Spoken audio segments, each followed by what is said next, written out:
Hello everyone, आपका बहुत बहुत स्वागत है मेरे इस चैनल में। आज बहुत ही स्वादिष्ट सर्दियों के पराठों की रेसिपी लेकर आई हूँ, जो खाने में बहुत ही स्वादिष्ट है और अधिकतर सभी इसे पसंद करते हैं। तो चलिए पहले इसे बना लेते हैं। तो यहाँ बथुए को मैंने बहुत अच्छे से साफ़ कर लिया है और हमें 2 से 3 बार इसे अच्छे साफ़ पानी से धोना है, क्योंकि इसमें मिट्टी वगैरह होती है। तो ये अच्छे से धोने के बाद छलनी में रख दीजिए थोड़ी देर के लिए। और इसे हम इस तरीके से कट कर लेते हैं जैसे साग वगैरह काटते हैं। जितना बारीक आप काट सकते हैं उतना बारीक आप इसे काट लीजिएगा।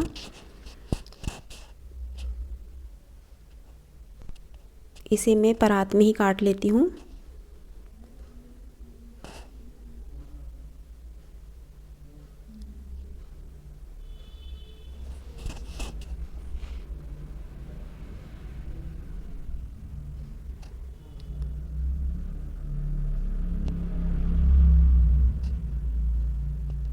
ये बथुआ मेरा कट चुका है, बहुत मोटा भी नहीं है और बहुत बारीक भी नहीं है।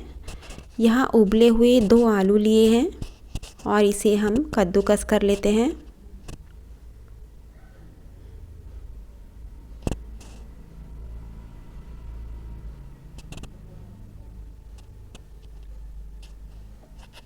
बथुआ मैंने 100 से 125 ग्राम लिया था और उसमें 2 मीडियम साइज़ के आलू कसे हैं। तो उस हिसाब से आप मेज़रमेंट रखिएगा। बहुत ज़्यादा आलू नहीं लेना है। बारीक कटी हुई हरी मिर्च, लाल मिर्च पाउडर, स्वाद अनुसार नमक, थोड़ा लूँगी मैं यहाँ भुना हुआ हींग और जीरे का पाउडर। यहाँ 250 ग्राम मक्का का आटा लिया है फ़िलहाल मैंने। पहले इसे मिक्स कर लेते हैं।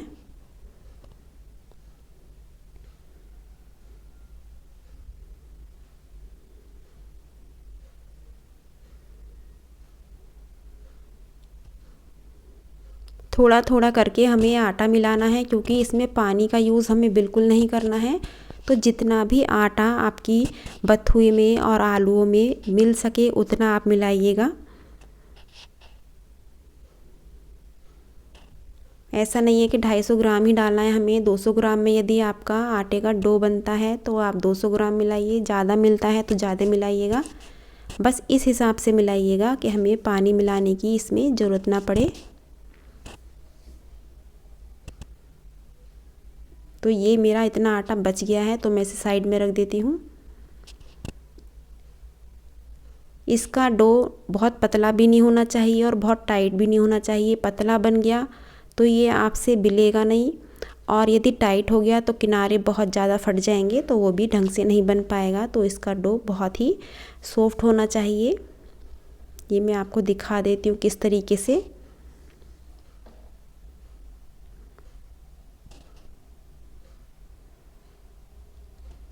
यदि आपको लगता है कि टाइट हो गया है तो हल्का सा पानी का छींटा मार के इसे गूँथ लीजिएगा, तो ये सही बैठ जाएगा।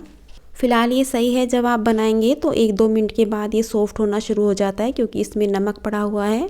थोड़ा सा आटा छिड़कते हुए ऊपर से पेड़ा लगाएंगे और ऊपर से भी थोड़ा सा आटा छिड़केंगे। ये मैंने मक्का का ही आटा लिया है, और आप चाहो तो बेलन से भी बेल सकते हैं या हाथों से भी कर सकते हैं।